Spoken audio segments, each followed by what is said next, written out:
मीरपुर माथिलो में तव्हां ख़बर शेयर कयूं पिया नाज़रीन त मीरपुर माथिलो में पाकिस्तान जी भारत के इबरतनाक शिकस्त जे हवाले से शहरन पारा जश्न किया वियो आहे। अली वसीर की रिपोर्ट मुताबिक मीरपुर माथिलो में पाकिस्तान जो रवायती मुखालिफ भारत के शिकस्त मिलण बाद पूरे मुल्क जी मीरपुर माथिलो में भी शहरन खुशी जो इजहार किया है। नौजवान पाकिस्तान के खटण बाद रोडन से निकरी आया हैं।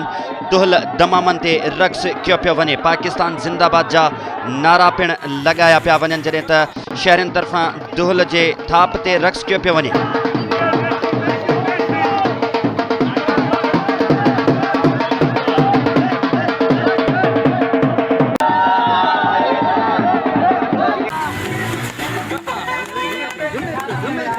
मीरपुर माथिलो में शहरी रोडन से निकरी आया हैं।